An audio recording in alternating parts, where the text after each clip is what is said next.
எடுக்கும் கதை இந்தம் செய்யுடாய் நடக்கும் மேன்மை நமக்கருள் செய்திட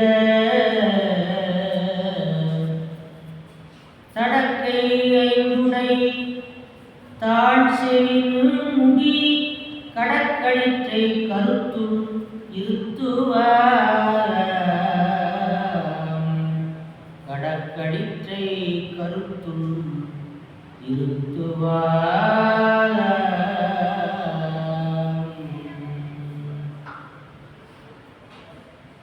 பூழியர்கோன் வெப்பொழித்த புகழியர்கோன் கடல் போற்றே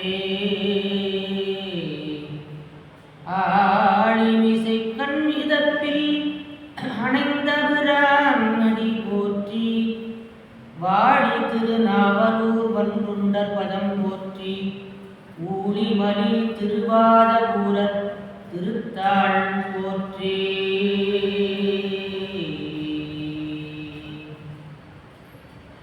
திருச்சிற்றம்பலம். எழுதறிய திருமேனி எண்ணறிய சிவஞானம் தொழுதறியா சிவபெருமான் திருவடியே தொழுதேங்கள் பழுதகட திருநயனம் பார்த்தருளி பரங்கருணை முழுதருளும் தற்புருஷ தேசிகன்றாள் முன்பணிவாம் சோதிடம் வல்ல நல்ல சொற்பொழிவாளன் வாழ்க மாதிடம் கொண்டானந்த மலர்ப்பதம் தன்னை உண்ணி தீதிடம் கொள்ளாதென்றும் திடமுடன் பூசை செய்யும் சேதிடம் ராமலிங்க தெய்வமே போற்றி போற்றி.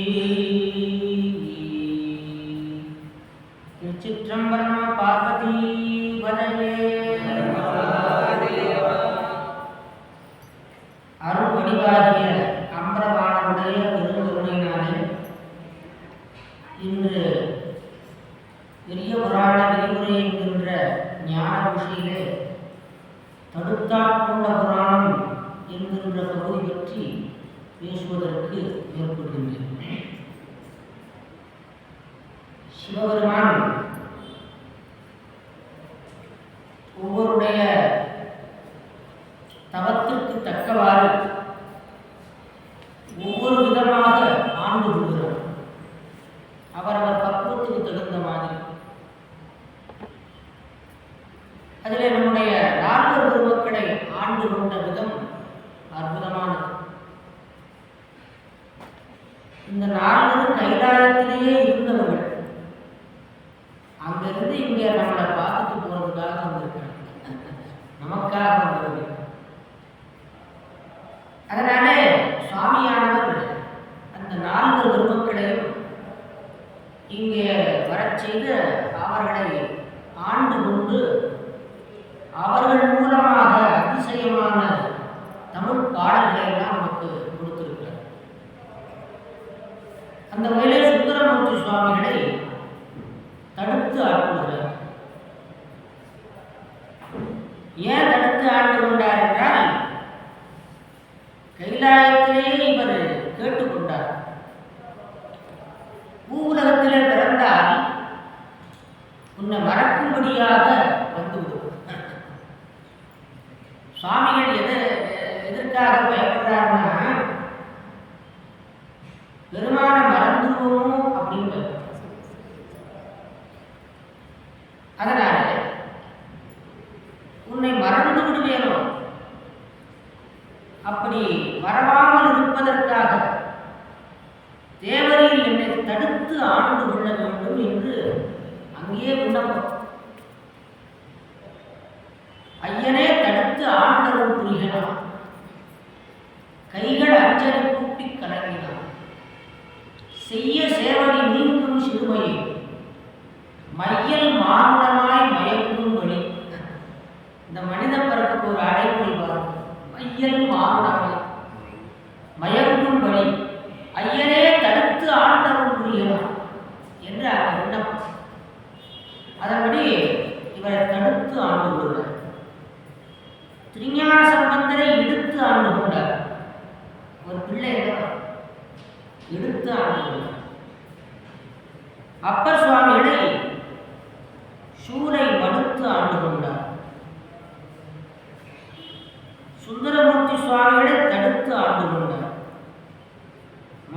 வாசகரை அடுத்து ஆண்டு கொண்டார். அடுத்துனா பக்கத்தில் ஆண்டு கொண்டார். அதனால இப்படி ஒவ்வொருவரையும் ஆட்கொள்ளுகின்ற அந்த நிகழ்ச்சியானது நம்முடைய சைவ சமயத்தில் ரொம்ப அற்புதமாக இருக்கும். சுந்தரமூர்த்தி சுவாமியோட அவதாரம் பண்ணின தலம் திருமுனைப்பாடிகள். அந்த ஊர்ல சிவபெருமான் வீற்றிருக்கின்ற அற்புதமான தலங்கள் உண்டு. கங்கையும் மதியும் பாம்பும் கடுக்கையும் முடிமேல் வைத்த அங்கணர் ஓலை காட்டி ஆண்டவர் தமக்கு நாடு. சிவபெருமான் பிரியமாக வீற்றிருக்கின்ற ஒரு தேசம். மங்கையர் வதன சீத மதி இது மருந்து ஓடி செங்கையல் குடைகள் நாடும் திருமுனைப்பாடி நாடு. அங்க இருக்கிற மகளிர் அவங்களுக்கு நீண்ட கண்கள். அந்த கண்கள் மீன்களைப் போல இருக்கும். அந்த செங்கயல் அந்த மீனானது அப்படி நீளமா இருக்கிறதுனால இந்த மீன்கள் இந்த காதுகளை நோக்குவது போல இருக்குதான். காதை தொடுற மாதிரி இருக்குதான். அவ்வளவு நீளமான கண்களுடைய பெண்கள் வாழ்கின்ற நாடு. பெருகிய தவத்தால் மிக்க பெரும்பதி நாடுதனில் அருமறைச் செய்வம் ஓங்க அருளினால் அவதரித்த மருவிய தவத்தால் மிக்க வடம்பதி வாய்மை குன்றார் திருமறையவர்கள் நெடும் திருநாவலூராம் அன்று. அங்கே திருமறையவர்கள் என்கின்ற வேதியர்கள் வாழ்கின்ற திருநாவலூர் என்கின்ற தலம். அங்கே சடையனார் இசைஞானியார் என்று ஒரு தம்பதியர் வாழ்ந்தது. மாதொரு பாகனாருக்கு வழி வழி அடிமை செய்யும் வேதியர் குலத்தும் தோன்றி.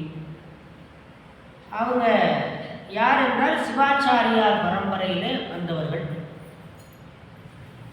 சிவபெருமானை வழி வழி அடிமை செய்யும் வேதியர். சிவபெருமானை பரம்பரையாக பூஷித்து வருகின்றவர்கள். அவர்கள் விப்ர சைவர்கள் என்றும் பெயர், சிவாச்சாரியார் என்றும் பெயர், குருக்கள் என்றும் பெயர். அவங்க சிவபெருமானுடைய முகத்திலிருந்து தோன்றியவர்கள். பூஜைக்காக, சிவ பூஜைக்காக அந்த 5 சிவாச்சாரியார்களை சிவபெருமான் தோற்றுவித்தார். 5 முகங்களில். அந்த பாரம்பரியமாக அவர்கள் தொடர்ந்து சிவபெருமானை பரார்த்த வழிபாடு செய்து வருகின்றவர்கள். பரார்த்தம் என்றால் ஆலயத்திலே வழிபாடு செய்கின்றவர்கள். சிவன் முகத்திலே செழித்த விப்பிர சைவர் இவரே அருச்சனைக்கு என்று என்பது சைவ சமய நெறி. அப்படிப்பட்ட வழி வழி அடிமை செய்கின்ற வேதியர் குலத்திலே தோன்றிய சடையனார். வேதியர் குலத்துள் தோன்றி மேம்படு சடையனாருக்கு ஏதவில் கற்பின் வாழ்க்கை மனை இசை ஞானியார் வாழ். அவருடைய தர்ம பத்தினி இசைஞானியார் என்று பெயர். தீது அகன்று உலகம் உய திரு அவதாரம் செய்தார். அந்த சடையனார் இசைஞானியாருக்கு ஒரு மகவு தோன்றியது. அந்த குழந்தைக்கு நம்பியாரூரர் என்று பெயர் வச்சாங்க. நம்பியாரூரர் என்றால் திருவாரூர் பெருமான நம்பி பெயர் வச்சாங்க. நம்பி ஆரூரர், ஆரூரரின் நம்பி, நம்பி ஆரூரர் என்று பெயர் வச்சாங்க. நம்பி ஆரூரர் தம்பிரான் அருளினாலே தவத்தினால் மிக்கோர் போற்றும் நம்பியாரூரர் என்றே நாமமும் சாற்றி மிக்க ஐம்படை சதங்கை சாத்தி அணிமணி சுட்டி சாத்தி செம்பொன்னான் அறையில் மின்ன தெருவில் தேர் உருட்டு நாளி. அந்த குழந்தையானது மிகுந்த தேஜஸோடு இருந்தது. அது தேர் உருட்டுகின்ற பருவம். தேர் உருட்டுகின்ற பருவம் என்றால் சிற்றில் சிறுவரை சிறுதேர் அப்படிலாம் சொல்லுவாங்க. அந்த மாதிரி தேர் ஓட்டுகின்ற நடைவண்டின்னு சொல்லுவாங்க. அந்த மாதிரி ஒரு பருவத்தில் அந்த தெருவில் தேர் உருட்டினார். அப்போது அந்த குழந்தையுடைய அழகை கண்டு அங்கே ஆட்சி செய்த மன்னவர் நரசிங்க முனையரையர் என்று பேர். அவர் என்ன பண்ணினார், இந்த குழந்தையை பார்த்து நல்ல அழகு ஞானம் பொருந்தியதாக தெரிகிறது, அதனால நாம் வளர்க்கலாம் என்று சொல்லி அவங்க அப்பா அம்மாவிட்ட கேட்டு இந்த குழந்தையை அவர் எடுத்து வளர்க்கிறார். பெருமைசால் காதல் பிள்ளையாய் பேணும் தங்கள் வருமுறை மரபில் வைகி வளர்ந்து மங்களந்தை கூடத்து அறுவரை முன்னூர் சாத்தி அளவில் தொல் கலைகள் ஆய்ந்து திருமணி சிறப்பின் ஓங்கி சீர்மணம் பருவம் சேர்ந்தார்.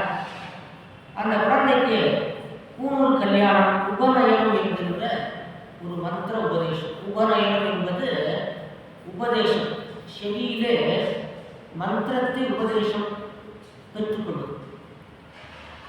அந்த உபதேசமானது உயிருக்கு, மற்ற சடங்குகளெல்லாம் உடம்புக்கு, உபதேசம் உயிருக்கு, ஆன்மாவுக்கு போய் சேரும்.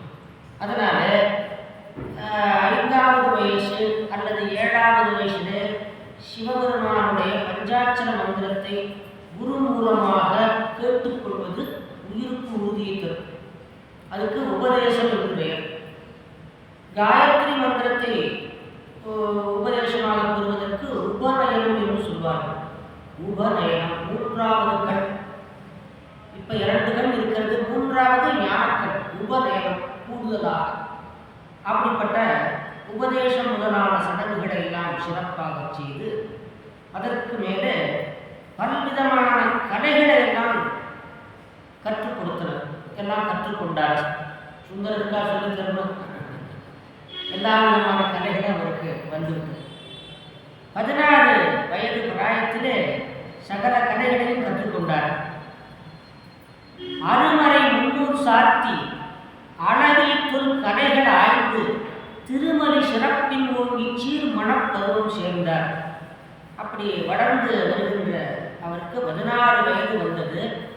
அப்போது திருமணத்திற்கான ஏற்பாடுகள் செய்தார்கள். தந்தையார் சடையநாதம் தனித்திரு மகற்கு செய்வ அந்தனர் குலத்தும் தங்கள் அரும்பெரும் மரபுக்கு ஏற்ப வந்ததொரு சிறப்பின் புத்தூர் சடங்கவி மறையோன் தன்பால் செந்திரு அணைய கண்ணி மனத்திறம் செப்பிவிட்டார். இப்போ 16 வயதுக்குள்ளே பல கலைகளை எல்லாம் கற்றுக்கொண்டார். திருமணத்திற்கான ஏற்பாடானது புத்தூரில் சடங்கவி சிவாச்சாரியாருடைய பெண், அந்த பெண்ணை திருமணம் செய்வதாக ஏற்பாடு செய்தார்கள், பேசினார்கள். அப்படி சில முக்கியமான அன்பர்களை எல்லாம் அனுப்பிச்சு வச்சார் சடையனார். அவங்க போய் பேசினார்கள். முதல் அறிவும் மிக்கார், கோத்திர முறையும் தேர்ந்தார், நலமிகு முதியோர் சொல்ல சடங்கவி நன்மை ஏற்று மலர்தரு முகத்தனாகி மனம்புரி செயலின் வாய்மை பலவுடன் பேசி ஒத்த பண்பினால் அன்பு நேர்ந்தார். அந்த சடங்கவி சிவாச்சாரியார் மற்ற விவரங்களை எல்லாம் பேசி கேட்டுக்கொண்டு ஒரே தன்மை பண்பு ஒத்திருந்தபடியினாலே அதற்கு இசைவு தந்தார். அந்த குணம் ஒத்துருக்கும். கல்யாணத்துக்கு முக்கியமாக அந்த குணம், இரு வீட்டாருடைய குணம் இருக்கணும். பொண்ணு குணம் மனமாக இருக்குதான்னு கேட்குறாங்கல்ல, குணம் மனம் முக்கியமான, மற்றதெல்லாம் அப்போ. அதனாலே நல்ல குணம் மிக அவசியமானது. பலவுடன் பேசி ஒத்த பண்பினால் அன்பு நேர்ந்தால் மற்றவர் இசைந்த வார்த்தை கேட்டவர் வள்ளல் தந்தை பெற்றவர் தன்பார் சென்று சொன்னதும் பெருகு சிந்தை உற்றதோர் மகிழ்ச்சி எய்தி மனவினை உணர்ந்து சாற்றி ஒற்றவர் திருவுக்கேற்ப குறித்து நான் ஓலையிட்டார். அப்பெல்லாம் ஓலை தான் எழுதுகிற வழக்கம். கல்யாணத்துக்கு அந்த மங்கள ஓலை அதை தயார் பண்ணி அதில் பெயர் நாள் இலக்கணம் இவற்றையெல்லாம் குறித்து ஓலை அனுப்புவார்கள்.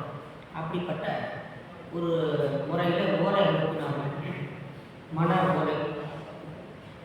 முருகனுடைய கல்யாண பத்திரிகை அந்த ஓலை நம்ம கரூருக்கு வந்துச்சோம். முருகனுடைய கல்யாணம் எங்கே நடந்துச்சு? முருகனுடைய கல்யாணம் திருப்பரங்குன்றத்தில் நடந்துச்சு. அப்படி திருப்பரங்குன்றத்தில் நடந்த அந்த கல்யாணம் இந்திரனுடைய மகள் தெய்வ யானையை முருகனுக்கு கல்யாணம் பண்ணிருப்பாங்க. அந்த கல்யாண பத்திரிகை முக்கியமான இடங்களுக்கு அனுப்புவாங்க. அதில் நம்ம கருவூருக்கு வந்துச்சோம். இங்கே முசுகுந்த சக்கரவர்த்தி ஆட்சி பண்ணி கொண்டிருக்கிறார். அவருக்கு கல்யாண பத்திரிக்கை அமைச்சு வச்சாங்க. அப்பேற்பட்ட ஒரு முசுகுந்த சக்கரவர்த்தி. அந்த மாதிரி நாள் ஓலை முக்கியமான அன்பர்களுக்கெல்லாம் அனுப்பப்பட்டது. அதற்கு அடுத்தாற் போல முளைப்பாறைகள் அமைத்தல், அந்தந்த சடங்குகளெல்லாம் அதெல்லாம் கொஞ்சம் விரிவாகவே நடக்கும். அது அந்த காலத்தில் இருக்கிற முறைப்படி முளைப்பாறைகள் அமைத்தல் முதலான பல வகையான நிகழ்ச்சிகள். தோரணம் அமைத்தார்கள், பூ மாலை பந்தல் அமைத்தார்கள். இப்படி பல வகையான சிறப்புகளை எல்லாம் செய்து நல்ல வகையில் ஏற்பாடு செய்கிறார்கள். கல்யாணம் எங்கே நடந்துச்சுன்னா அந்த பொண்ணு வீட்டிலேயே கல்யாணம் ஏற்பாடாச்சு. கல்யாணம் ஏற்பாடாக பொண்ணு வீட்டில் புத்தூர் சடங்கவி சிவாச்சாரியாருடைய மனவினைக்கு அமைந்த செய்கை மாதிரை பயந்தார் செய்ய துணர்மலர் கோதைத்தாமல் சுடும்படை தோழினாலே புனர்மலர் திருநாள் முன்னாள் பொருந்திய விதியினாலே படை முரசு இயம்ப வாழ்த்தி பைப்பொன்னான் காப்பு சேர்த்தார். படை முரசு, மனமுரசு என்கின்ற ஒரு வாத்தியத்தை முழக்கினார்கள். முதல் நாள் காப்பு கட்டினாங்க. மாமரை விதி விடாமல் மனத்துறை கடன்கள் ஆற்றி தூமரை மூதூர் கங்கு மங்களம் துவந்தி ஆட்ட தேவரு துணையல் மார்பன் திருமண கோலம் காண காமரு மனத்தான் போல கதிரவன் உதயம் செய்தான். அன்று காலை 6 மணிக்கு சூரியன் உதிக்கிறான் என்றால் அன்னைக்கு ஒரு 5:50 வந்துட்டான் சூரியன். சுந்தரருடைய கல்யாணத்தை பார்க்கணும் அப்படின்னு சொல்லி சூரியன் கொஞ்சம் முன்னாடியே உதிச்சுட்டான். காலை செய் விலைகள் முற்றி கடிதனூர் புலவர் சொன்ன வேலை வந்து அணையும் முன்னர் விதிமண கோலம் கொள்வான் நூலசைந்து இலக்கு மாறி உணர்ந்திய கேள்வி மேலும் மாலையும் தாரும் பொங்க மஞ்சனச்சாலை புக்கான். நீராடுகின்ற அந்த இடத்துக்கு மஞ்சனச்சாலை என்று மஞ்சனச்சாலை தூய தமிழ் சொல்ல பயன்படுத்துகிறார். மஞ்சனச்சாலை. சமையலறைக்கு என்ன பேர்? வீட்டில் சமையலறை இருக்குல்லம்மா, அதுக்கு என்ன பேர்? கிச்சன். சமையலறைக்கு தமிழில் என்ன பேர்னா அட்டில். அட்டில் அட்டில் அடுதல்னா சமைத்தல். சுத்த தமிழில் அட்டில் என்று சொல்லுவோம். நீராடுகின்ற இடத்துக்கு மஞ்சனச்சாலை என்று. இதெல்லாம் பழைய தமிழ் சொற்கள். சேக்கிழார் நல்ல தமிழ் சொற்களை எல்லாம் பயன்படுத்துவார். நல்ல இலக்கிய வளம் நிறைந்த ஒரு ஊர். அப்படி அதிகாலையிலே நீராடச் சென்றார். அதன் பிறகு உயர்ந்த வஸ்திரங்கள் பட்டாடை ஊற்றி கொண்டார். அந்த சடையை உலர்த்தி சடை வச்சிருப்பார்ல சொல்லுறாங்க, சடையை உலர்த்தி அதை அழகாக சரி பண்ணி கொண்டார். மாலைகளை அணிந்து கொண்டார். கூட இருக்கிற தோழர்களெல்லாம் அலங்காரம் பண்ணி வச்சாங்க. மாப்பிள்ளைய எப்படி அலங்காரம் பண்ணணுமோ அந்த முறைப்படி அலங்காரம். நவரத்ன மாலைகள். ராஜா வீட்டு கல்யாணம். நரசிங்க முனையரையர் அவர் வளர்ப்பு மகன். எப்படி இருக்கும்? சிறப்பாக. அதனால் உயர்ந்த வகையான அணிகலன்கள் இதெல்லாம் பார்த்தா பளிச்சுன்னு, அவரே ரொம்ப பளிச்சுன்னு இருப்பார் சுந்தர். அதுக்கு மேலே இந்த நவரத்னங்கள் பட்டாடைகள் தகதகதகன்னு நின்றார் மாப்பிள்ளை. கையில் மோதிரங்கள். அகில் விரை தூபம் எய்ந்த அணிகொன் பட்டாடை சாத்தி முகில் நூலை மதியம் போல கைவரான் முன்கை சூழ்ந்த துகில் கொடு குஞ்சி ஈரம் புலர்த்தி தன் தூய செங்கை முகிர்நுதி முறையில் போக்கி ஒளிர் நறும் சிகழியார்த்தான். அப்படி முகில் நுழை மதியம் போல அப்படி அவருடைய அந்த சடை வந்து முகில் போலவா, இவருடைய நெற்றி மதி போலவா அப்படி அழகு சொல்கிறார். பசு கற்பூர சுண்ணத்தால் வண்ணப்போதில் ஆனத்தன் பனிநீர் கூட்டி நல்ல பச்சை கற்பூரம், ஒரிஜினல் பச்சை கற்பூரம், அதோடு சந்தனம் இவைகளெல்லாம் கலந்து அப்படி பூசிக்கொண்டார். பூசினார்கள். பான்மறை முன்னூல் மின்ன பவித்திரன் சேர்ந்த கையான். அந்த பூநூலானது ஒளி திகழ்கின்ற அந்த பூநூல், அது மின்னு தான். சில பேர் தங்கத்தில் போட்டிருப்பாங்க, இவர் எப்படி போட்டிருந்தார்? மின்னுதுன்னா தங்கத்தில் தான் போட்டிருந்தார், கையில் மோதிரம் போட்டிருந்தார். அதுக்கு பவித்திரம் இருக்குது. மோதிரம் அழகுக்காக போடுறது ஒன்று, இந்த கிரியை முறையில் மோதிரம் அவசியம் இருக்குன்னா அதுக்கு பவித்திரம் என்று சொல்லுது. பவித்திரம் என்பது நம்முடைய நீண்ட காலமாகவே நம்முடைய பரம்பரையில் இருக்குது, பண்பாட்டில் இருக்கக்கூடிய பவித்திரம் என்று சொல்லுவோம். அது முக்கியமான கிரியை நேரத்தில் போட்டு, அதுக்கு மேலே பூஜை வேலைகளில் பவித்திரம் அணிவது அவசியம். பவித்திரம். தூமலர் பிணையல் மாலை துணர் இடர் கண்ணி கோதை தாமம் என்று இணைய வேறு தகுதியால் அமைய சாத்தி. தலையில ஒரு அழகான மாலை, அதுக்கு கண்ணி இருக்குது. அப்புறம் பிணையல் என்று ஒரு மாலை, இந்த தோளில் அணியக்கூடிய மாலைகள். அதற்கு மேலே தார் மாலை, இதெல்லாம் மார்பில் அணியக்கூடிய மாலைகள். இப்படியான மாலைகள் எல்லாம் அணிந்து கொண்டார், அணிவித்தார்கள். மாமணி அணிந்த தூப வளர் ஒளி இருகார் சீக்கும் நாமனில் கலன்கள் சாத்தி நன்மனம் கோலம் கொண்டான். இன்னும் என்னென்ன ஆபரணம் இருக்குமோ அதெல்லாம் அப்போவே அந்த மாதிரியான பல வகையான ஆபரணங்கள் பற்றியெல்லாம் அணிந்து கொண்டார்கள், அணிவித்தார்கள்.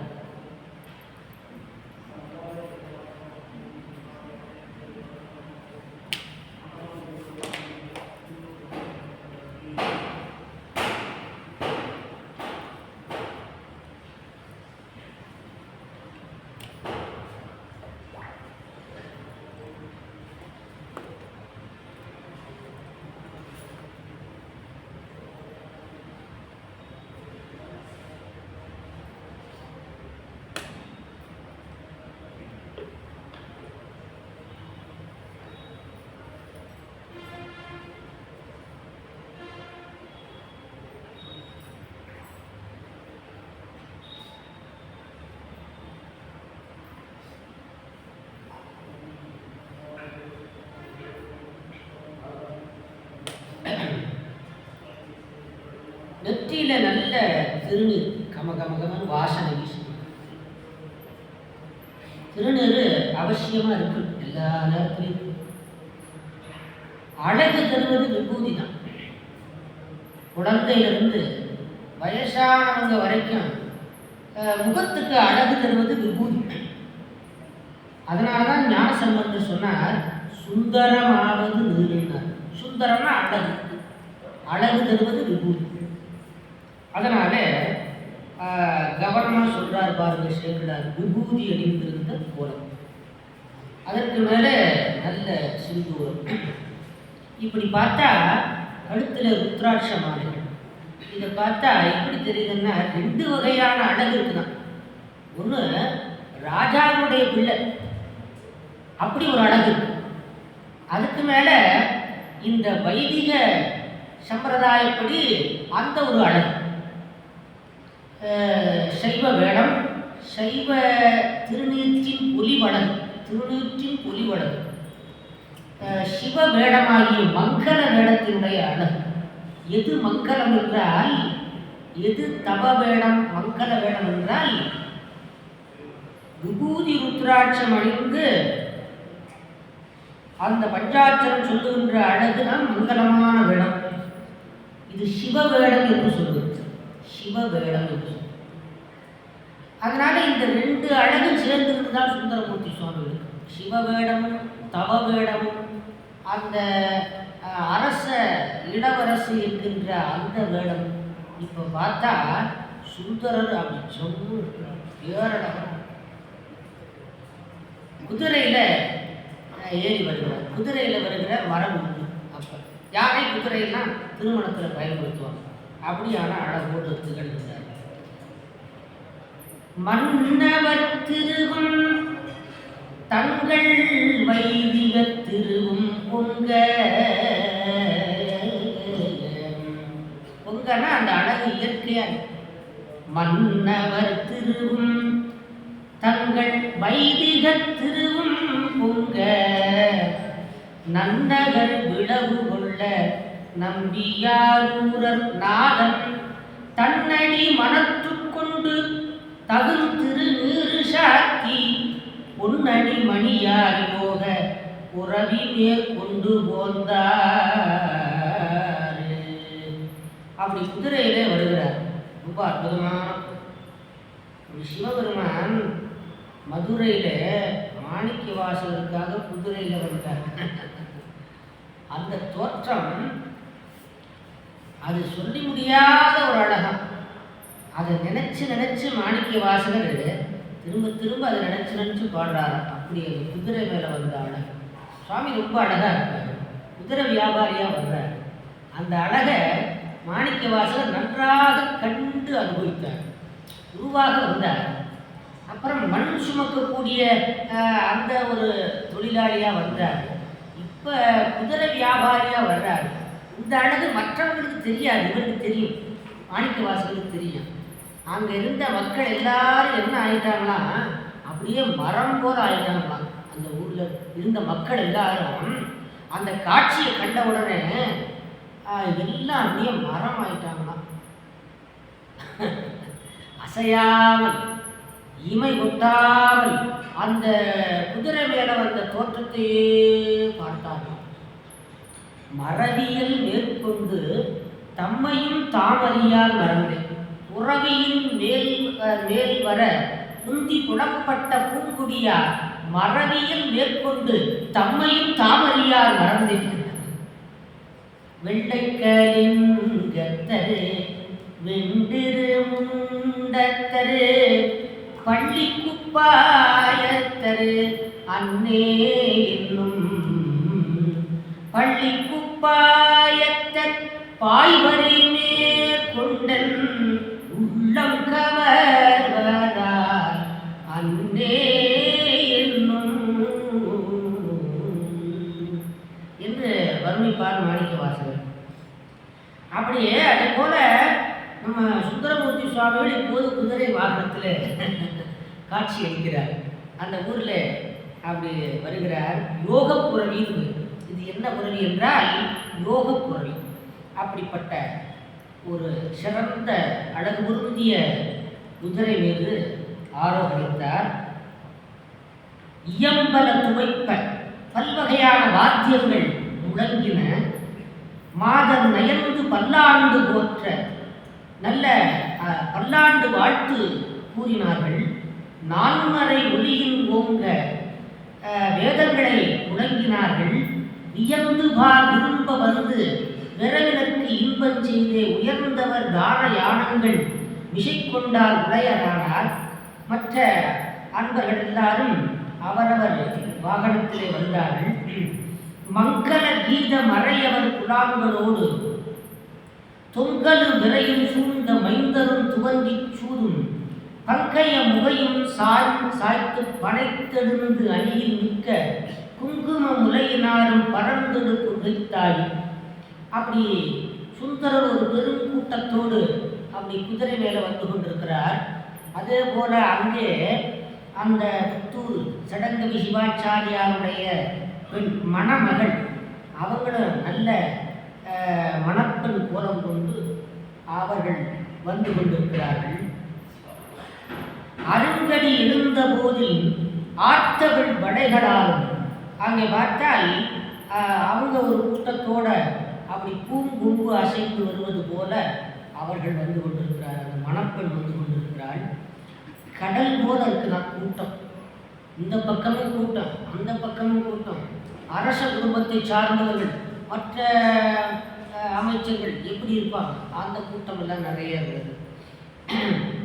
அங்கே வளையல் சத்தமே கலகலகலன்னு சத்தம் கேட்குதான். அப்போ வந்து சங்கு வளையல் போடுவாங்க. சங்கு வளையல் இதெல்லாம் போடுறதுனால அது கலகலகலன்னு சத்தம் கேட்கும், வளையல் சத்தம். அதுக்கு மேலே குலைகள் எப்படி இருக்குதுன்னா அப்படி வளைந்து மகர மீன் போல இருக்குதான் குலைகள். அது கடலில் தான் மீன். இப்போ இங்கே பெண்கள் நிறைய குலைகள் அணிந்திருக்கிறாங்க எல்லாரும். அது மீன்களை போல இருக்குதான், மின்னுதான். அப்புறம் மீன் போல வளைந்து அதுக்கு மகர மீன் வடிவாய் செய்யப்பட்ட அப்படின்னு சொல்லுவாங்க. அப்படிப்பட்ட ஒரு குலை. இப்போ வளையும் இருக்குது, சத்தம் இருக்குது, குலையும் மீனும் இருக்குது, இப்படி நவரத்தினங்கள் நிறைய இருக்கிறது. இப்படிலாம் இருக்கிறதுனால சத்தம் இருக்குது, வெண்மையாக இருக்குது, எல்லாம் நிறைய திருநீர் பூசி அப்படி இருக்குது. இது வார்க்கடல் போல இருக்கிறது அப்படின்னா, கடல் போல நெருங்கிய வீதிச்சோலை நீல நீர் தரங்கத்தாலும்.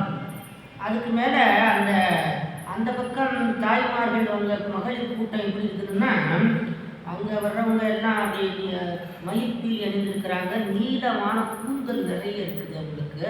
அப்படி அவங்க வர்றதை பார்த்தா அது ஒரு கடல் போல, கருங்கடல் போல இருக்கிறது.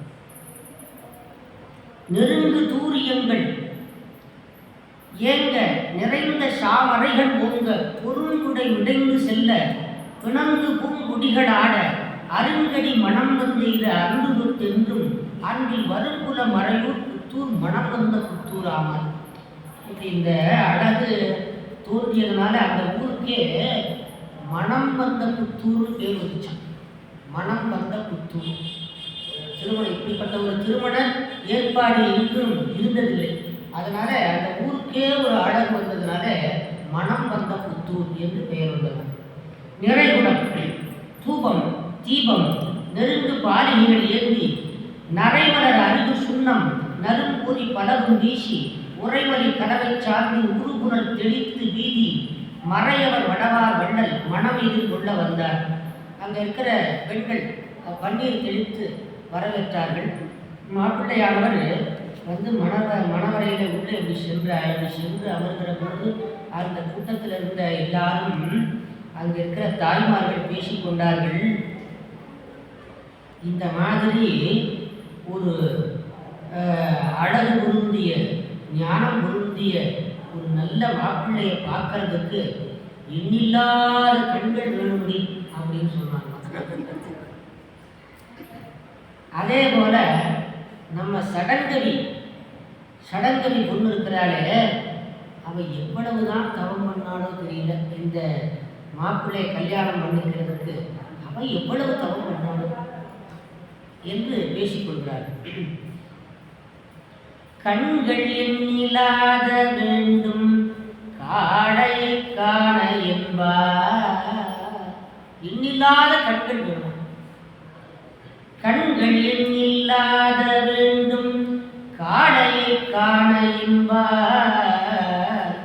பெண்களில் உயர நோற்றாள். ரொம்ப தவம் பண்ணியிருக்கிறார். யாரு? சடங்கவி பேதை என்பார். சடங்கவினா அந்த வேள்வி சடங்குகளை முறையாக இயற்றுகின்றவர் சடங்கவி சிவாச்சாரி. அது என்றால் யாகம். சடங்குனா நூல்களிலே சொல்லப்பட்ட முறைப்படி வேள்வி செய்கின்றவர் சடங்கவி. மண்களி கூர்ந்த மனம் கண்டு வாழ்ந்தோம் என்பார். இன்னைக்கு நமக்கு ஒரு நல்ல பலன், இந்த திருமணத்தை பார்ப்பதனாலே நமக்கு ஒரு நல்ல கதி கிடைக்க போகுது, நல்ல ஒரு பலன். பண்களில் நிறைந்த கீதம் பாடுவார் ஆடுவார்கள். எல்லாருக்கும் பெரிய மகிழ்ச்சி.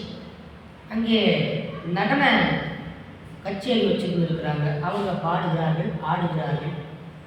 ஆண்டகை அருளின் நோக்கின் வெள்ளத்தும் அடைந்தோம் என்பார். தாண்டிய பரியும் நம்பால் தகுதியில் நடந்ததென்பார்.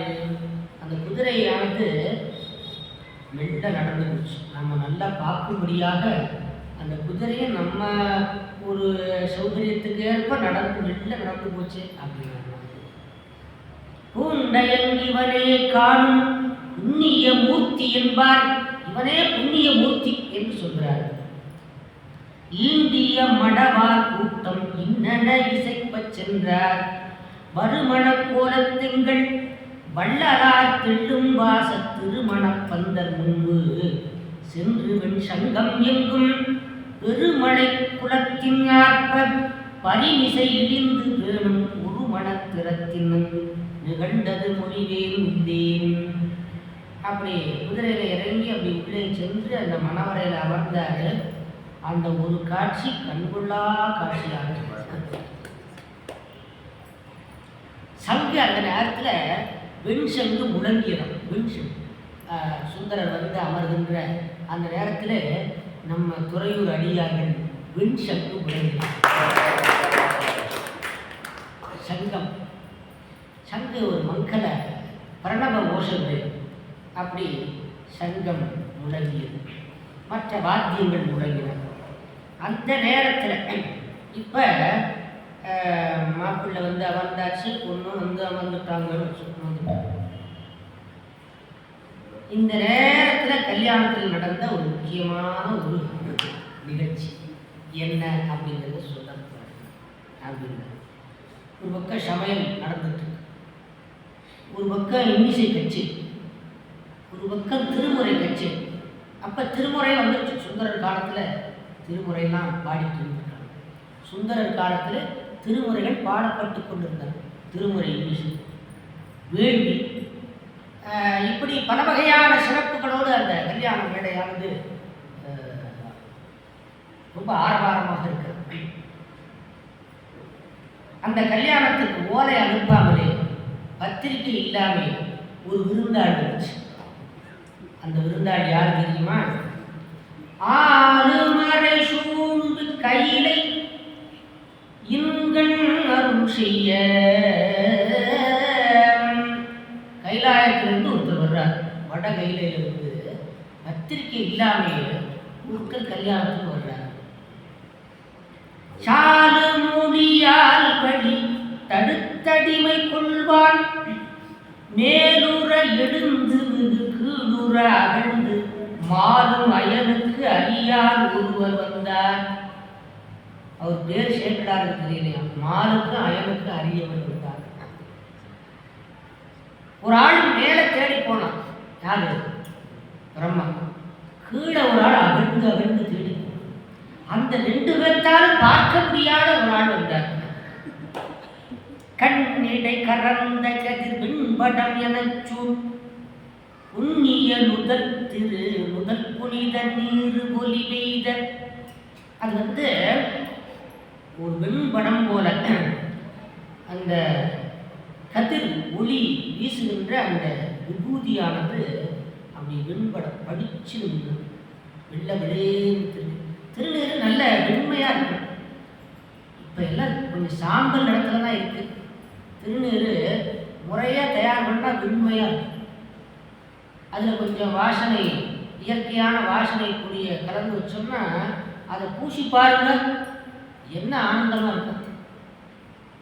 உண்மையிலே அதான் மருந்து, முறையான பசுஞ்சாணம். அதை வந்து முறையாக தயார் பண்ணி அதில் நல்ல வாசனை திரவியத்தை கலந்து ஒரு பானையில், மண் பானையில் வச்சுருந்தோம். மந்திர ஜபத்தோடு அந்த விபூதியை பூசினா அதில் வருகிற ஆனந்தமே. அப்படி வெள்ளை விளையேறு விபூதி தன்மதி முதிர்ந்து கதிர் சாய்வதன மீது வெண்ணரை முடித்தது விழுந்திடை சடங்க. சுவாமி வர்றவர் கொஞ்சம் வேகமாக வர்றார். அப்படி வருகிற போது இந்த மதி இருக்குது பாருங்க, சந்திரன். அந்த சந்திரன் 100 வயதான எப்படி இருக்குமோ அது மாதிரி அந்த ஒளி பொருந்திய அந்த சடையானது, நரைத்த சடை அப்படி விழுது. இது குடுமையாக கட்டியிருக்கிறாரு. அது என்ன ஆகுதுன்னா வேகமாக வர்ற போது அவிழ்ந்து விழுந்து அதை திரும்ப எடுத்து விழுந்து விடுறாரு. இந்த ஆளை நீங்கள் பார்த்துருக்கீங்களா? பார்த்துருக்கீங்க. காதிலனி கண்டிகை வடிந்த குலைத்தாட. காதல அந்த குலையானது அது ஒளி பொருந்திய குலை, அது அசைகிறது. சோதிமணி மார்பினசை நூலினோடு தோலின். மார்புல முன்னூல், பூநூலானது முப்புரி நூல், அது வெள்ள விளையேன்னு இருக்கு. ஒரு பளிச்சு ஒளி வீசி எல்லாம் வெண்மையாக வெள்ள விளையேன்னு அந்த தோற்றம். நீது புனை உத்தரிய வெண்துகில் உடங்க. தோல்ல அப்படி உத்தரி, அது வெண்பட்டு உடங்க. ஆதவம் மறைக்குடை அணிக்கரம் விளங்க, வெயில் நேரம், அதனால வெண்மையான ஒரு குடை, அந்த குடையை நரைச்சி. வயசு என்ன தெரியுமா? ஒரு 95 வயசு அந்த மாதிரியான. பண்டி சரி கோவண உடைப்படவை கூற, அந்த பஞ்சலட்சம் வச்சு கட்டி வெண்மையான பட்டு வஸ்திரம், வெண்மையான அங்க வஸ்திரம், பாதுகை, அப்படி ஒரு தோற்றம். கொண்டதொரு சடங்களுடையார்ந்தழகு கொள்ள விண்துகில் உடன் குஷை முடிந்து விடுவேடு தண்டு, ஒரு தண்டு, அதில் தர்பை கட்டியிருக்கிறார், அதில் ஒரு வெண்மையான துணியும் கட்டியிருக்கிறார். அது ஆச்சாரிய லட்சணம் அப்படின்னு. வெண்துகிலுடன் குஷை முடிந்து விடுவேடு தண்டொருகை கொண்டு கடல் தண்டு நடை கொள்ள. அப்படி பாதமானது வயசானதுனால கொஞ்சம் தளர்ந்த நிலை, ஆனால் வேகமான நிலை. அப்படி முத்து வளர் பேரழகு முத்த வடிவேயோ, அழகே ஒரு வயசானா எப்படி இருக்குமோ அப்படி இருந்துச்சான். அழகுக்கு வயதாச்சுன்னா எப்படி இருக்கும் அப்படி இருந்தாராம். அவர் பேரழகு யாரு நல்லவர், அவருடைய அழகை இவ்வளவுன்னு சொல்லி முடியாது, அப்பேற்பட்டது.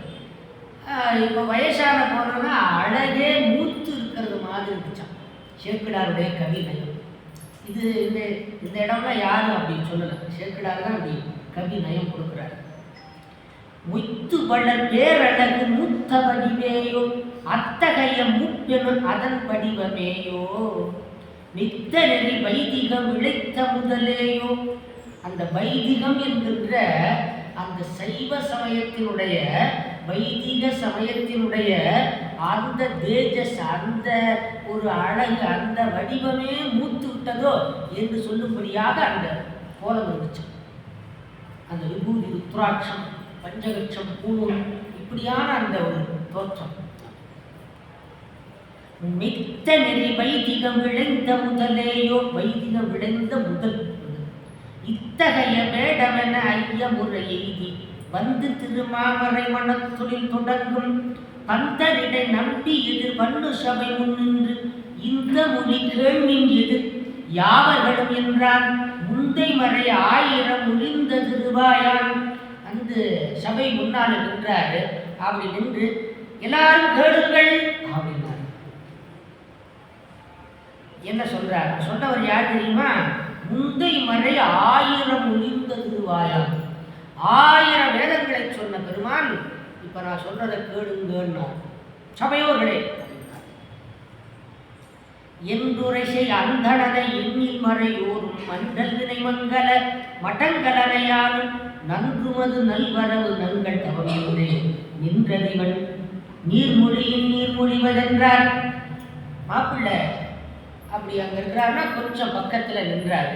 அப்படி நின்று அவரை கண்ட உடனே மணவரையில் இருந்த மாப்பிள்ளை நமஸ்காரம் நல்வரவு அப்படின்னாரு. நல்வரவுன்னா உங்க வரவு நல்வரவு, தமிழ் முறைப்படி நல்வரவு.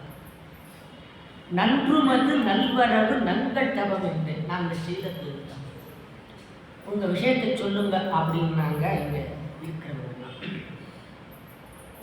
திஞகனும் நாவலர் பெருந்தகையை நோக்கி வந்தவர். அந்த நாவலர் பெருந்தகை, நாவலர் பெருந்தகை சேக்கிழார் சொல்ற அந்த அழகு. நாவலர் பெருந்தகையை பார்த்து சுவாமி சொல்றார், என்னிடையும் நின்னிடையும் நின்ற இசைவால் யான் முன்னுடையதோர் வழக்கினை முடித்தேன், நின்னுடைய வேள்வியினை நீ முயல்வி என்றான். எனக்கும் உனக்கும் ஒரு பெரிய வழக்கு இருக்கிறது, அந்த வழக்கை முடித்துவிட்டு அதன் பிறகு உன்னுடைய காரியத்தை பார்க்கலாம் அப்படின்னா. என்ன வழக்கு பார்த்த கேட்ட உடனே அவர் சொன்னார், வெற்றி விழி யாரும் மொழிய நின்ற நிகர் இல்லாம் குற்றதொரு வழக்கினிடை நீ உடையதுண்டே மற்றது முடித்தலது யாங்குவதுமை செய்யேன் முற்ற இது சொல்லுகன எல்லை முடிவில்லாம். இந்த வழக்க அதை சொல்லுங்க, அதை முடிச்சுட்டு அப்புறம் கல்யாணத்துக்கு அப்படின்னார். நாவலர் விருந்து நாவலர்னா யாரு? நம்ம சுந்தரர். அப்ப சுவாமி சொல்றார், வந்தவர் சொல்றாரு, பெரியவர் சொல்றாரு, ஆவது இது கேள்வி, இதுதான் ஆக போறது. நான் இப்ப சொல்ல போறதுதான் நீங்க எடுத்த முயற்சி, நான் சொல்ல போறதுதான் ஆகும் அப்படின்னா இப்ப நீங்க எடுத்திருக்கிற முயற்சி ஆகாதுன்னு. ஆவது இது கேள்வி, மறையோன் என் அடியான். இங்க இருக்கிறானே மாப்பிள்ள, அவன் எனக்கு அடிமை அப்படின்னு. நாவல் நகர் ஊரான், இது நான் முடிவதென்றான். தேவரையும் மாலையன் முதல் திருவின் மிக்கோர் யாவரையும் வேறடிமை யாவுடைய எம்மான். தேவர், இந்திரன், பிரமன், விஷ்ணு முதலான எல்லாரையும் தனக்கு அடிமையாக கொண்டிருக்கிற பெருமான் இவர் எனக்கு அடிமை என்று சொன்னார் என்றான். இறையோன் அது கேட்டவர் எவ்வருந்து நின்றார் இருந்தார். இவன் என் நிறைந்தார்கள் என்று சென்றார், வெகுண்டார், சிரித்தார். பக்கத்தில் எல்லாரும் வந்தாங்க, கோபப்பட்டாங்க, அப்புறம் சிரித்தார்கள். ஆனால் ஒன்றும் பக்கத்தில் போய் பேச முடியல. அவர்கிட்ட பக்கத்தில் போய் ஒன்றும் நெருங்கிய விளக்கம் கேட்கவோ பேசவோ முடியலை. கோபம் வருகிறது, சிலருக்கு சிரிப்பு வருகிறது. அப்படி பக்கத்தில் செல்கிறார்கள் சிலர், ஆனால் எதுவும் அவர்கிட்ட ஒன்றும் பேச முடியல. நாவலூரான் நன்றால் மறையும் மொழி என்று எதிர்நோக்கி நக்கான். அப்படி இவங்கெல்லாம் அப்படி கொஞ்சம் ஆரவாய் கூட்டத்தில் ஒரு சலசலப்பு ஏற்பட்டது. அப்போது நாவலர் விருந்தவி சொல்றாரு, மாப்பிள்ளை சொல்றாரு, என்னது அடிமையா அப்படின்னு சிரிச்சு விட்டார். அடிமையாவது ஒன்றாகும் அப்படின்னு சிரிச்சார். என்னடா சிரிக்கிற அப்படின்னா, சிரிக்கிறியா? நக்கான் முகம் நோக்கி நடுங்கி முடங்கி யாருக்கும் முக்கான் மிசை உத்தரிய துகில் தாங்கி மேற்சென்று அக்காலம் உன் தந்தை தன் தந்தை ஆள் ஓலை ஈதார். இக்காரியத்தை நீ இன்று சிரித்ததன் ஏட உன்னுடைய பாட்டனார் எழுதி கொடுத்த. கொஞ்சம் பக்கத்தில் போயிட்டார். யாரு? இந்த பெரியவர் பக்கத்தில் போய் இந்த கீழே இருந்து நடுவில் அந்த துண்டை அப்படி மேலே போட்டுவிட்டு, என்ன சிரிக்கிறியா? உங்க பாட்டை எழுதி கொடுத்த ஓலை இருக்கிறடா, ஓலை சிரிக்கிற அப்படின்னா.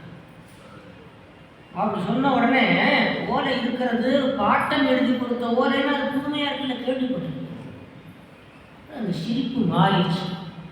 பாட்டம் எழுதி கொடுத்த ஓலையா? மாசிலா மரபில் வந்த வள்ளல் வேதியரை நோக்கி நேசமும் கிடந்த சிந்தை நெகிழ்ச்சியால் சிரிப்பு நீங்கி ஆசில அந்தணர்கள் வேறொரு அந்தனருக்கு அடிமையாத பேச இந்த உண்மை கேட்டோம். பித்தனோ மறையோன் என்றார். ஒரு அந்தணர் இன்னொரு அந்தனருக்கு அடிமையாகின்ற வழக்கம் உண்டா? பித்தனோ அப்படின்ட்டார். என்ன சொன்னார்? பித்தனோ அப்படின்னா சுந்தர். இவர் சொன்னாரு, அட நான் பித்தனாக இருக்கட்டும் சேயனாக இருக்கட்டும் அதை பற்றி என்ன இருக்கு, நீ எனக்கு அடிமை, நான் சொல்வதை நீ கேளு அப்படின்னா. பித்தன ஆக பின்னும் பேயனும் ஆக நீ இன்று எத்தனை தீங்கு சொன்னால் யாதுமற்ற அவற்றால் நானே அத்தனைக்கு என்னை ஒன்று அறிந்திலை ஆகில் நீ இன்று பித்தனம் பேச வேண்டாம், பணி செய்ய வேண்டும் என்றார். பித்தனா இருக்கிறேன், பேயனா இருக்கிறேன், அதை பற்றி உனக்கு என்னப்பா இருக்குது? நீ எனக்கு அடிமை. இந்த சட்ட திட்டங்களெல்லாம் பேசிட்டு இருக்க வேண்டாம். நான் இப்போ என்ன சொல்றேனோ அதை செய், பணி செய். புத்தகம் பேச வேண்டாம், பணி செய். கண்டதோர் வடிவால் உள்ளம் காதல் செய்து உருகால் இருக்கும். அந்த வடிவத்தை பார்த்தா மனசுல ஒரு பக்கம் அன்பும் உருக்கமும் உண்டாகும். அன்பும் ஒரு உருக்கமும் அந்த வடிவத்தை பார்த்த உடனே. அவருடைய பேச்சை கேட்டா கோபம். கண்டதோர் வடிவால் உள்ளம் காதல் செய்து உருகால் இருக்கும். கொண்டதோர் பித்த வார்த்தை கோபமும் உடனே ஆக்கும். முந்தொராள் ஓலை என்ன அதன் உண்மை அறிவேன் என்று தொண்டனார் ஓலை காட்டுகின்றனர் துணைவனாரை. ஓலை காட்டென்று நம்பி உரைக்க நீ ஓலை காட பாறையோ அவை முன் காட்ட பணி செயற்பாரை. என்ற வேலையில் நாவலூர் வெகுண்டு மேல் விரைந்து சென்று மாலையன் தொடராதாரை வலிந்து தொடர உற்றார். அப்படி சுந்தரர் என்ன பண்ணினார், அந்த நேரத்தில் ஓலை இருக்குதுன்னு சொன்ன உடனே எங்கள் பாட்டை எழுதி கொடுத்த ஓலையா கொண்டு வா பார்க்கலாம் அப்படின்னு கீழே இறங்கினார். மணவரையிலிருந்து குதிச்சாரு. ஓலையை கொண்டு வாங்க அப்படின்னு ஓலையை கேட்டார். அப்படி கேட்ட உடனே அப்படியே வெளியிலே சென்றார் பெரியவர். அப்படியே அவரை தொடர்ந்தார். கொஞ்சம் வேகமாக நடந்தார். அப்படி ரொம்ப வேகத்தில் வர்றான் என்று சொல்லி ஓலை ஏதாவது பிடிச்சிட்டானா என்ன பண்ணுறது, கொஞ்சம் வேகமாக நடந்தார். இவரும் வேகமாக தொடர்ந்து சென்றார். அப்படி சென்றுகிற போது அந்த இடத்த சொல்றார் சேக்கிழார், ஆவணம் வலிக்க சென்ற அளவில் அந்த நாடன் காவணத்திடையே ஓட கடிதம் தொடர்ந்து நம்பி பூவன தவறை உற்றார் அவரதால் குரல்கள் சென்ற ஏவன சிலையினாரை யார் தொடர்ந்து எட்டவல்லார். அவர் போய் அவரை பக்கத்தில் போயிட்டாரு. பக்கத்தில் போன உடனே அவருடைய கையில் ஒரு ஓலை வச்சிருந்துருக்கிறார். அந்த ஓலையை பார்த்து ஓலையை கையில் பற்றி பிடிங்கிட்டார். பிடிங்கி என்ன பண்ணிட்டார் தெரியுமா, ஓலையை பார்த்து படித்து பார்க்கல, பாட்டனாவது ஓலையா அடிமை அப்படி கிழிச்ச உடனே அவர் ரொம்ப பதறி போட்டார். அடாட ஓலையை கிழிச்சிட்டாம்பாடு எவ்வளவு நாள் நான் பாதுகாப்பாக வச்சிருந்தேன், பாட்டனார் எழுதி கொடுத்த ஓலை ரொம்ப காலமாக பத்திரமா வச்சிருந்தேன், கிழிச்சிட்டான் பாருங்க அப்படின்னு ரொம்ப முறையிட்டார். கைகளை உத்தறினார், பதறினார்.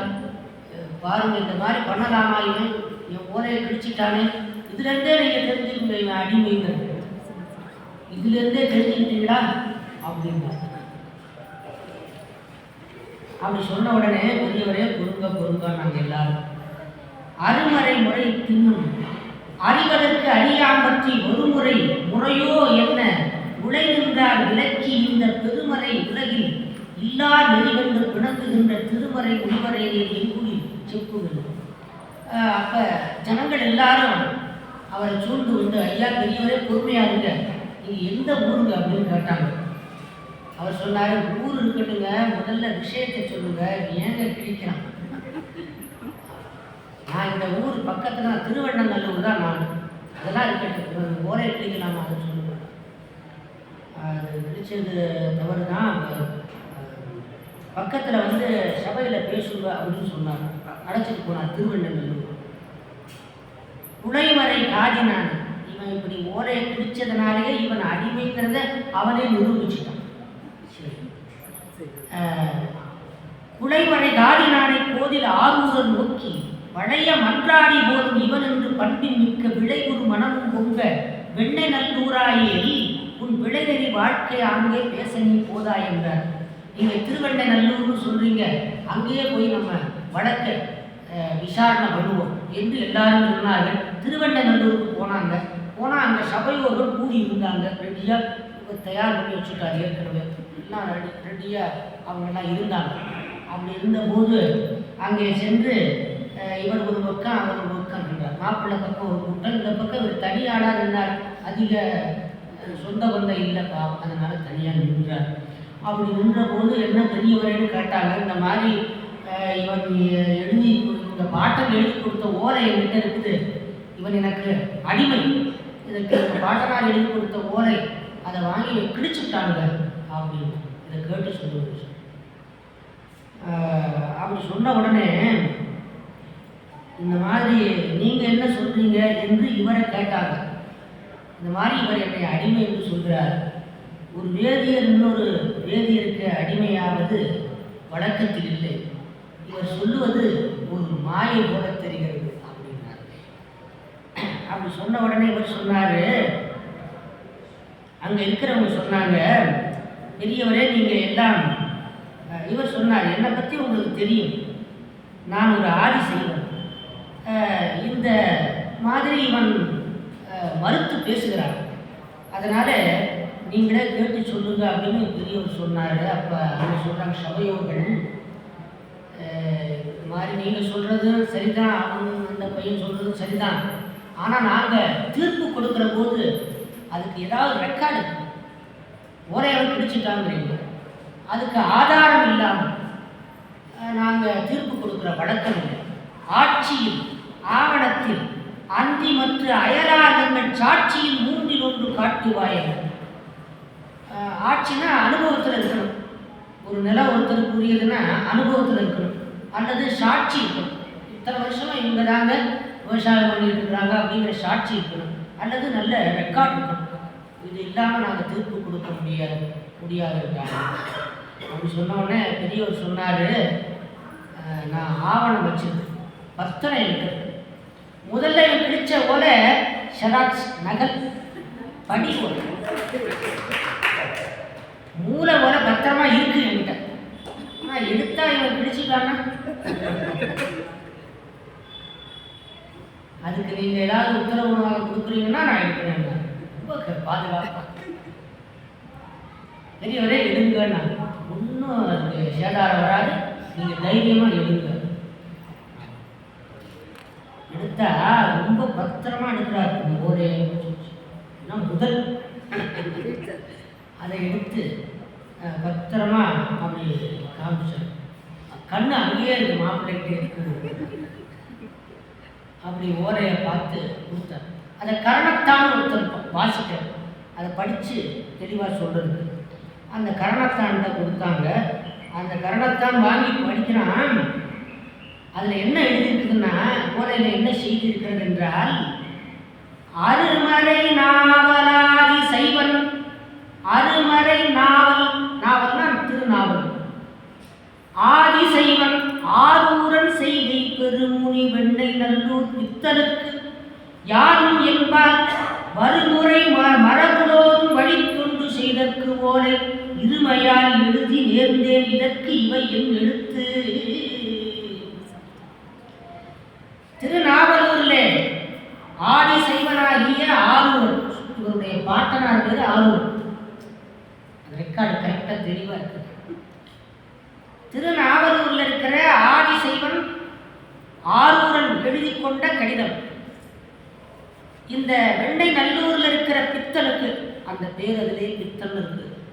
இவர் என்ன சொல்லி திட்டினாரோ அந்த பேர் அதிலே இருக்கு. திருவெண்ணை நல்லூரில் இருக்கிற பித்தனுக்கு யாரும் என்னுடைய மரபிலே வருகின்ற சந்ததியார்கள் அனைவரும் முழுமையான அடிமை. இதற்கு நான் உண்டும் புறம்பும் ஒத்து எழுதி கொண்ட கடிதம் கையெழுத்து, கீழே கையெழுத்து, இப்படிக்கு ஆரூரன் அப்படின்னு கையெழுத்து. பாட்டனார் கையெழுத்து அப்படியே ரெக்கார்டு அப்படியே. அதை பார்த்த உடனே எல்லாரும் ஆச்சரியப்பட்டார்கள். வாசகன் கேட்ட பின்னர் மற்றுமேல் எடுத்திட்டார்கள். ஆசிலா எழுத்தை நோக்கி அவையொக்கும் என்ற பின்னர் மாசிலா மறையோர் ஐயா மற்றும் உங்கள் பேரனார்தாம் தேசுடைய எழுத்தே ஆகி தெளிய பார்த்து அறிவின் என்றார். அந்த ஓரையை அவங்க வாங்கி சுந்தரரை பார்த்து, இந்த ஓரை உங்கள் பாட்டனுடைய எழுத்து தானே, அவர் கையெழுத்து தானே அப்படின்னு அவர் பார்த்தாரு. ஆமாம், எங்கள் பாட்டனார் எழுதி கொடுத்த அவருடைய எழுத்து தான் அப்படியே இருக்குது, ஒத்துக்கிட்டார். அதுக்கு மேலே அவங்க இன்னும் விவரமானவங்க என்ன பண்ணாங்க, ஏற்கனவே எங்கள் பாட்டனார் எழுதி கொடுத்த பழைய ரெக்கார்டு இருக்குல்லவா, அந்த ரெக்கார்டெல்லாம் பார்த்தா அதெல்லாம் கொண்டு வர சொல்லிட்டாங்க. அதை இது ஒத்து பார்த்தா அந்த எழுத்து ஒரே மாதிரி இருக்கான், அச்சு அசு அப்படி கொஞ்சம் கூட மாற்றம்.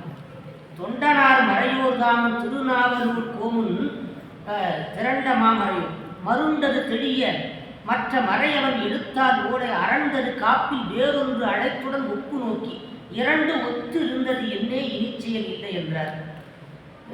எழுத்தெல்லாம் இப்போ ஒரே மாதிரி இருக்குது. உங்கள் பாட்டனார் எடுத்து இப்போ நாங்கள் என்ன பண்ணுறோம், நான் ஒன்றும் சொல்கிறதுக்கு இல்லைன்னு கேட்டார். நான் ஒன்றும் சொல்கிறதுக்கு இல்லை. நான்மறை முனிவனாருக்கு நம்பி யாரூர தோற்றி, இந்த பெரியவருக்கு முனிவருக்கு நீங்கள் தோற்று விட்டீர்கள் என்று சொன்னாங்க, தீர்ப்பு சொல்லிட்டாங்க. பான்மையில் ஏவல் செய்தல் கடன் என்று பண்டில் மிக்க மேன்மையோர் விளம்ப நம்பி விதிமுறை இதுவேயாகி யான் இதற்கு இசையேன் என்ன இசையுமோ என்று நின்றார். அப்போ என்ன சொல்றீங்கன்னு கேட்டாங்க. இனி நான் ஒத்துக்க வேண்டியதுதான், அடிமை இல்லைங்கிறத நான் எப்படி சொல்ல முடியும், அவர் சொல்றதை நான் ஏற்றுக்கிறேன் அப்படின்ட்டார். அடிமையாகிவிட்டார். திருமிகு மறையோர் இந்த செடுமறை முடியை நோக்கி அருமுனி நீமுன் காட்டும் ஆவணம் அதனில் எங்கள் பெருமை சேர் பதியேயாக பேசியது உமக்கு ஊரில் வறுமுறை மனையும் வீடு வாழ்க்கையும் காட்டுகின்றார். அப்புறம் எல்லாம் கேட்டாங்க, இந்த மாதிரி இந்த ஊருக்கு தான் ரெக்கார்ட்லேயே எல்லாம் எழுதியிருக்குது அப்படின்னா எங்கே வீடு என்ன பண்ணுறீங்க அப்படின்னு கேட்டாங்க. அப்படியா, வீடு பக்கத்தில் தான் இருக்குது வாங்கோ என்று அழைச்சிட்டு போனார். அப்படி சுவாமி போகிறாரு. அப்படி போகிற போது அவர் காந்தம் போல இவர் இரும்பு போல அப்படி தொடர்ந்து செல்கிறார்கள். பின்ன கூட்டம் போகுது. அப்படி போகிற போது அந்த திருவெண்ணநல்லூர் சிவாலயத்துக்கு உள்ளே சென்றார். வாயுப்படி போகிற வாசல் கடந்தார். அந்த கொடிமரம் கடந்தார். பலிபீடம் நந்தியை கடந்து அப்படி உள்ளே போனார். அங்கே போன உடனே திடீர்னு மறந்துட்டார்.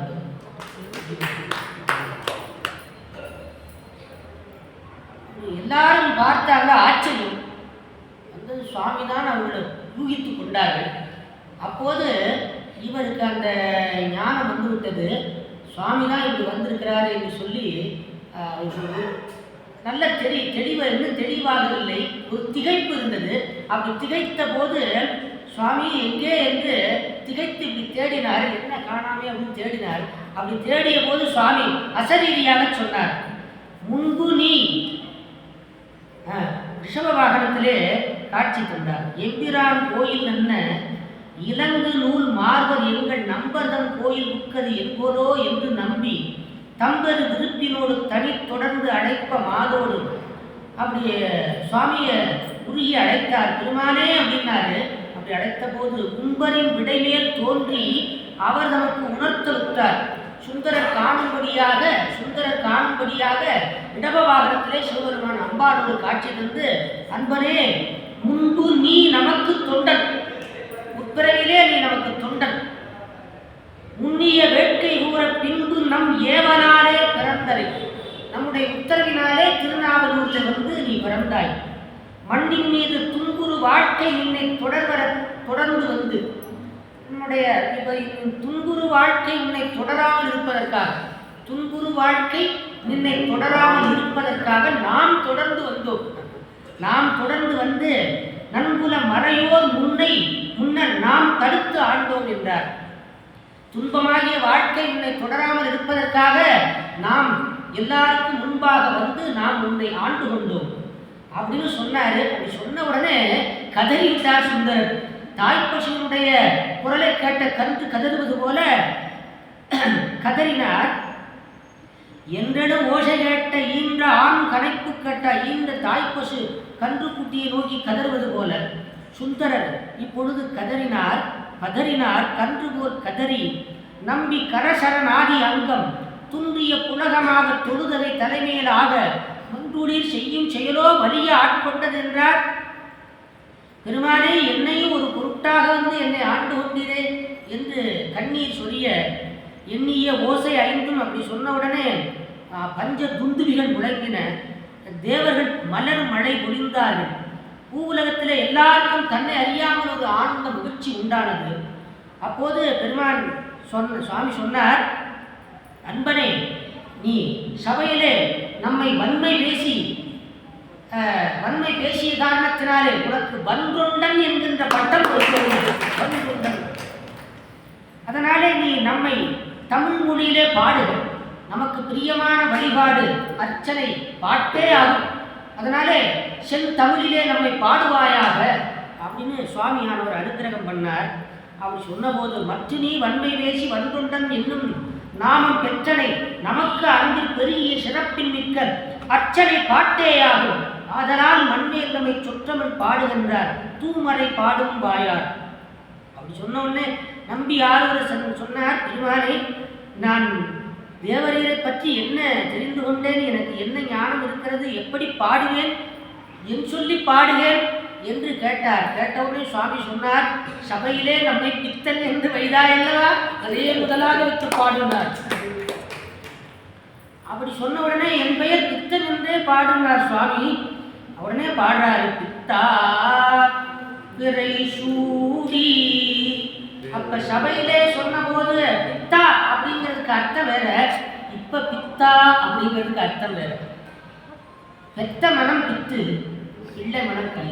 அந்தபடி இப்ப சுவாமியினுடைய அந்த அளவற்ற கருணை, கட்டுப்பாடில்லாத கருணை, அந்த கரையற்ற கருணையை சொல்லி பித்தா பிறை சூடி பெருமானே அருளாளா எத்தாம் மறவாதே நினைக்கின்றேன் மனத்துன்னை வைத்தாய் வெண்ணை தென்பால் வெண்ணை நல்லூர் அருட்டுரையும் அத்தா உனக்கு ஆளாயினி அல்லேன் எனலாமே அத்தா உனக்கு ஆளாயினி அல்லேன் எனலாமே. இனி உனக்கு அடியவன் இல்லைன்னு சொல்லுவனா? நீ சொல்லுவனா? நாயேன் வர நாடும் நினைப்பின்றி மனத்துன்னை பேயாய் திரிந்து ஈத்தேன் பெறலாக அருள் பெற்றேன். பேயார் வெண்ணை தென்பால் வெண்ணை நல்லூர் அருட்புரை ஆயா உனக்கு ஆளாயினி அல்லேன் எனலாமே. காரூர் புனலெய்தி கரை கல்லி திரை கையால் பாரூர் புகழெய்தி திகழ் பன்மாமணி உந்தி சீரூர் வெண்ணை தென்பால் வெண்ணை நல்லூர் அருட்துறையும் ஆரூரன் என் பெருமாற்கு ஆள் அல்லேன் எனலாமே. இனி சொல்லுவனா? நீ அடிமை இல்லைன்னு சொல்லுவனா என்று அந்த பதிகத்தை பாடினார். அப்படி இந்தளம் அப்படிங்கிற அந்த பண்ணிலே சுந்தரமூர்த்தி சுவாமிகள் நம்பியாருடன் இப்படி ஒரு பதிகம் பாடினார். அப்படி பதிகம் பாடிய உடனே அந்த மக்கள் எல்லாரும் தெரிந்து கொண்டார்கள். வந்தவர் சுவாமி இப்படி வந்து நம்ம நம்பி ஆரூரரை இப்படி ஆண்டு கொண்டார், இவருடைய தவம் என்ன என்று எல்லாரும் வியப்பிலே ஆழ்ந்தார்கள், பெரும் மகிழ்ச்சி அடைந்தார்கள். அந்த வேதிய கல்ய மணவரையில் இருக்கிற பொண்ணு அவள் என்ன பண்ணா? சேக்கடார் சொல்றாரு, சுந்தரமூர்த்தி சுவாமிகளையே இடையராது தியானம் செய்து கொண்டு நீண்ட காலம் வாழ்ந்து அவள் சிவலோகத்துக்கு நீங்கினாள் என்று அவருடைய அந்த வாழ்க்கையை சுருக்கமாக சொல்றார். இவர் அந்த தியானத்தோடு அந்த தியானத்திலேயே மூழ்கிவிட்டாள்.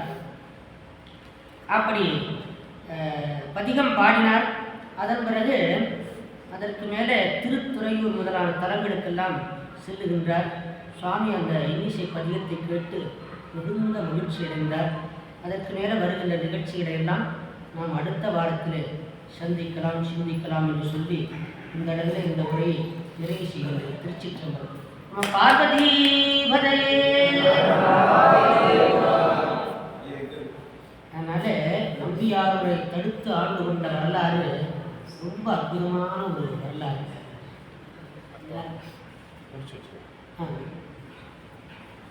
இதை ஒன்று மட்டும் கேட்கணும். இந்த வரலாற்றை நம்முடைய அருணகிரிநாதர் எப்படி பாடுறாருன்னா, ஒரு சிறுவன் வனமதிசை போதில் ஈத்து வந்து கிளவடிவு கொடு முதுகி வாசலில் புகுந்து உலகறிய இவன் அடிமையாவன புணர்ந்து சபையூடே ஒரு சருகு ஒரு பழைய சருகு மடி ஆவணத்தை அன்று உரமுடு அவன் அது வலிய கிழிக்க நின்று வலியவே கிழிக்க நின்று உதறி முறை இடுவடைய வேத வித்த தந்த சிறியோரே என்று அருணகிரிநாதர் பாடுகிறார். இன்னும் அகச்சான்றுகள் எல்லாம் நிறைய இருக்கிறது. அவற்றையெல்லாம் நம்ம அடுத்த வாரத்தில் சிந்திக்கலாம். அதனால மிக உயர்ந்த அற்புதமான கதை, நடந்த கதை. சுந்தரரே தம்முடைய வாழ்க்கையில் இந்த நடந்த நிகழ்ச்சியை பாடுகிறார். அவற்றையெல்லாம் நம்ம அடுத்த வாரத்தில் நன்றாக சிந்திக்கலாம். எல்லாருக்கும் தர்ம அம்பாள் மகா சம்பத் கௌரி நந்திகேஸ்வரனுடைய திருவருள், சுந்தரனுடைய திருவருள் நிரம்ப கிடைக்க வேண்டும் என்று சொல்லி இந்த உரையை நிறைவு செய்கிறது. திருச்சிற்றம்பலம். பார்வதி புண்ணியதனில் பிரபுவான புகழில் வித்தகர் போலே அமிர்தகவி கொடைவாட அடிமை தனக்கு அருள்வாயே சமரில் எதிர்த்த சுமாட தனி அழிவு தெரிவோரே நம சிவய பொருளோனே ரசிதகிரி பெருமாளே வான்முகில் படாது வைக மலிவளம் சுரக்க மன்னன் போல்முறை அரசு செய்க குறைவிலாது உயிர்கள் வாழ்க நான்மறை அறங்கள் ஓங்க நற்றவம் வேள்வி வல்க மேன்மைகள் சைவநீதி விளங்குக உலகம் எல்லாம்